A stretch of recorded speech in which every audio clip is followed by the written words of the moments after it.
Welcome back. My name is James. I am a physician assistant and founder of PA Mentor Online, bringing you the best tips and tools you'll need to successfully get into a PA program. So if you've been following our channel, you know that we do a new shirt whenever we get a candidate in, and today obviously it's Hofstra. So I'll just say it's a nice shirt. I guess they did a little retro here. Actually I had a friend help me pick this out in terms of all the other shirts that they offer, but it's a pretty nice shirt, fits good. Anyway, the person we're interviewing, well, obviously they got into Hofstra, but this was not the only PA program that they got into. So, like always, we'll go ahead and let her tell her story. But if you're thinking about becoming a PA or how to navigate the application cycle, or are you even a good candidate, go ahead and go to our website at pamentoronline.com and sign up for the free consultation with one of our mentors. We'll talk to you about our services and what we can do to make you a competitive candidate. Okay, thank you.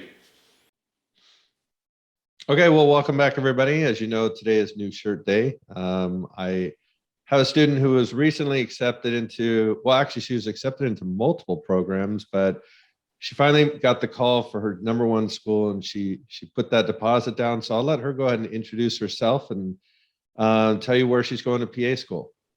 Hello, my name's Ayesha, and after a long wait, I set my deposit for Hofstra, and I'm really excited. So I'm going to Hofstra University in Long Island. Well, congratulations, Ayesha. I know this has been a long journey. We've been working together for almost about a year. So, yes. Okay. Well, again, congratulations. So let's just start off with the real basics. Why did you decide to become a PA? So the first time I thought about becoming a PA was when I was volunteering at a local hospital. And I actually didn't know what a PA was. When I started there, I expected it to be similar to like a Grey's Anatomy moment. I thought I would be thrown into surgery, do all these cool things. But at last, like the highlight of my time there was handing patients blood and urine to the lab. That's like the most fun I had there. However, the good thing about volunteering was I got to learn about what a PA is and see them in action for the first time. Being exposed to PAs and being amazed by all the knowledge they had and seeing them take charge, assist with surgery, discharge patients even, knowing what medications to give, read EKGs and all that, it was exciting. And then finding out it was just 2 years of graduate program away, I told myself this is exactly what I want to do. I don't want to be in school forever. I want to be out in the field and have my Grey's Anatomy moment. So that's what I decided to go with. Nice. That's great. So where did you do your undergraduate work? So I attended CUNY Queens College. And yeah. Did it prepare you for all the prerequisites that you needed in order to get into a PA program? Oh, absolutely. My undergrad prepared me for PA school because I was a bio major. So I was smacked with an intense schedule with long school hours and even longer study hours. And it showed me how to manage my time better and prepare me for hectic schedules, which I know I'm going to have in PA school. Did you take the GRE? No. Okay. Obviously, it didn't seem to matter because how many programs were you accepted into? So I was accepted into, I believe, 5 programs. Okay. All right. 5 programs, interviewed by 7, waitlisted by 3. One of them was Hofstra that I got waitlisted, but I got in. So okay. So what about sorry, I guess let's talk about your coursework. What would you, we always ask, what did you find the most difficult in terms of your prerequisites? Biochemistry, James. Oh Really? my God. I hated it so much. If I hear about chemical isomers one more time, I will lose it. I still was able to do well because I knew it's something I needed for PA school. I went to office hours. I was the first one there. I was emailing my professor anytime I needed help, which was all the time. And I still got a good grade because I know that's what I had to do, but I hated it. Well, you're probably still going to get a little bit of that in pharmacology, but don't worry. Once you graduate and start practicing, you're never going to hear about it again, except for when you meet with a student. So I hope. Okay. So how about your patient care hours? What did you do to get patient care hours? So to get patient care hours, I am a medical scribe in the cardiothoracic unit at Northwell Hospital, and I'm also an EMT. So I have over 1,000 hours of clinical experience. Wow, that was great. I mean, I know like a lot of students, they always kind of look at what the average applicant has. Mhm. And I think, we always tell people to just ignore that because, 1,000 hours, which is a lot, but then if you look at what they usually post online, it always seems like it's not enough. Oh yeah, I feel like I could definitely always have more. So what did you do to make yourself more competitive? Or how did you go about doing that? So to make myself more competitive, I really wanted to work really hard on my experiences. I knew I had the grades, but I wasn't sure if I had enough of experience and even enough of extracurricular activities. So as I mentioned, like I am a medical scribe. I did volunteer at hospitals and I am an EMT, but those were a lot of things that are quite common. I wanted things that would be unique and things that a program would look and be like, oh wow, that's really cool. So another way to be competitive is I started doing extracurricular activities in line dancing and as well as working with cats in animal shelters. And that's something that would come up a lot in my interviews, especially line dancing. They would always be really interested in like, how did I start to become interested in line dancing? And they would ask about that a lot. So the way that I became competitive is definitely through my clinical experiences, but also those little like wow things that people want to ask questions about. So we started working together and, initially we talked about what things would help you to be more competitive. And then we got to your personal statement. So tell us about that process. How did you find that? So I feel like if it wasn't for your help with my personal statement, I would sound like a kindergartner writing my personal statement. I was really lost. I knew what I wanted to write about, which was my mother's misdiagnosis. She was misdiagnosed. She was told she had cancer. And I knew that had a really big impact on my life and influenced why I wanted to be in medicine.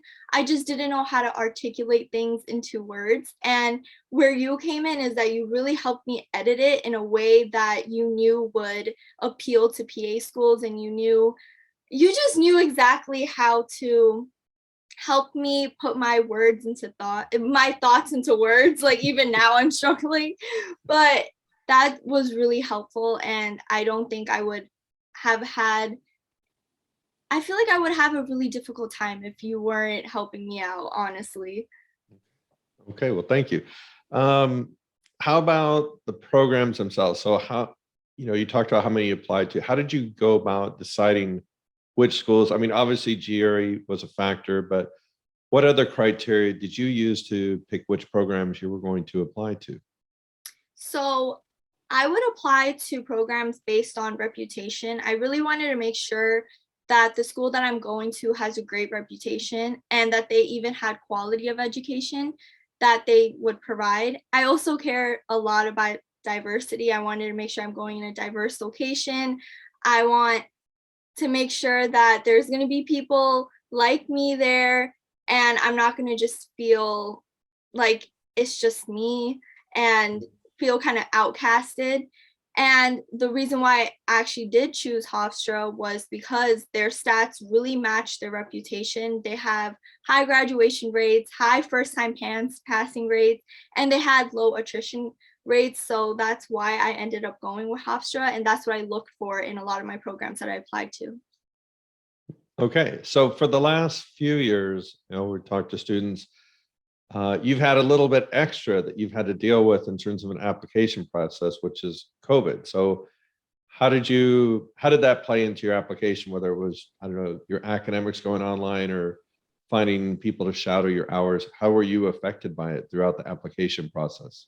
So because of the pandemic, I did have to go online. So a lot of my courses were online, which I never took an online class prior. So it was definitely a learning curve. And what I found most difficult was volunteering. And I remember talking to you about volunteering and shadowing. Even shadowing was really difficult. And you actually helped me find a bunch of online opportunities and virtual shadowing. but I really wanted to make sure that I can shadow a PA in person because it's a whole different experience and I definitely recommend it. But it was really difficult finding someone who would let me shadow them in person during COVID, during everything that's happening. So that was really, really hard. But I was able to find someone to shadow in person, but I still took advantage of the virtual shadowing as well. Mhm. Okay. So we got your application in early. How long did you have to wait for the first interview?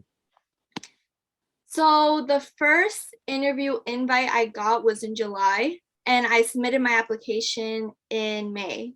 Okay. And it was for Pace University, and I was super excited. Oh my God. And I had my interview in August. Okay. So let's talk about the interview preparation process. How did you feel about that? So the interview preparation with you was very helpful. When you said that, trust me, I know what they're going to ask, I didn't believe you until I had my interviews, and everything that we prepared for was what they asked. And everything that we discussed during our meetings and the way that you were able to prepare me was literally like what was happening in front of me. And it was really helpful, the preparation beforehand. And anytime there were moments where it was a question that I was asked that we didn't really speak about, I was still able to formulate some type of answer based on things that we already spoke about. Mhm. Okay. So you had multiple interviews. Did you find it, I don't know, a little bit more easier certainly after you've been through the first one? Oh, absolutely. After the first one, I felt like I was a pro. I was like, I can do this all day in my sleep. It's fine. Throw me another interview. It's nothing for me. One interview, however, that I did find challenging was where we had a timed writing assignment Uh, and we had group work that we had to do with someone that we just met. That one I found a little bit more difficult. It's not something I was familiar with, but all the other ones was like, let me just get this over with. It's easy. okay. You did have one technique that I've tried to tell other students when you talk about, there was a phrase that you used when you were talking about how you would research a program. Do you remember what that was? Was it through stalking them through Instagram? Yes. Yeah. That's always my favorite.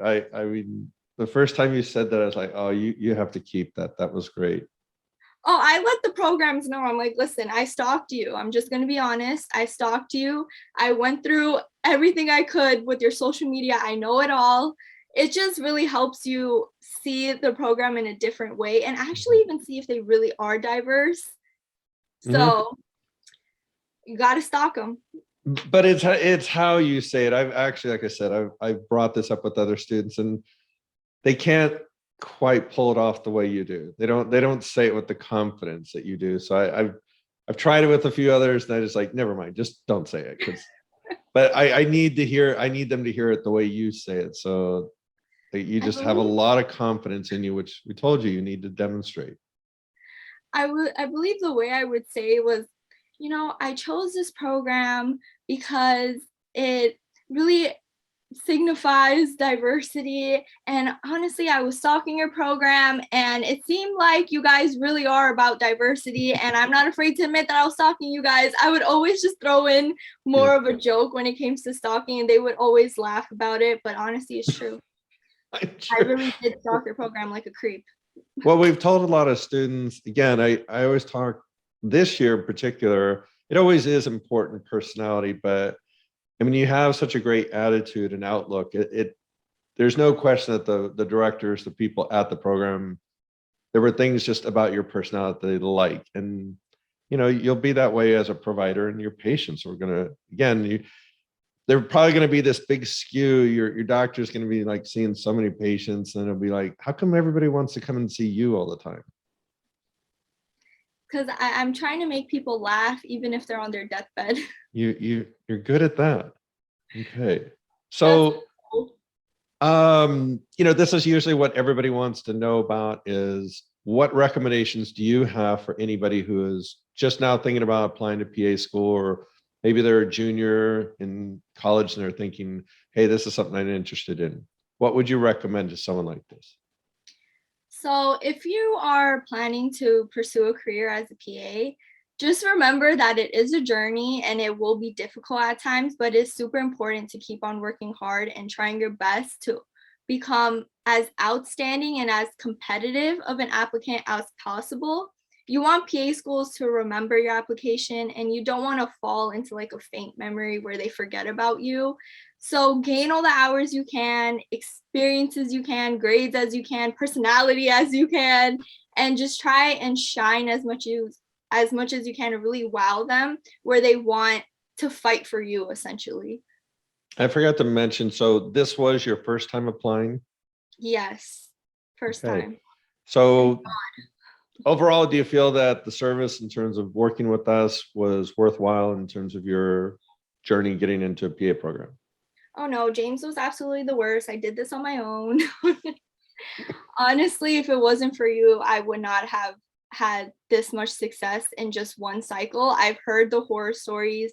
It's really not worth going through all of that by yourself, and just having your guidance and having your advice. I know I would always email you needing some type of advice, and almost you became like a life coach for me. It was really helpful. And again, I would not have had as much success as I have had in one cycle if it wasn't for you. So thank you so much, James.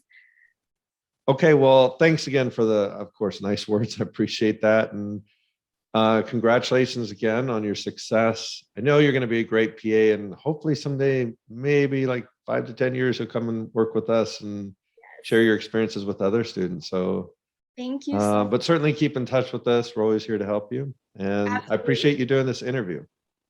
Of course, anything for you, James. You helped me get into PA school. Okay. Well, thanks and have a great weekend. Thank you. Bye, guys.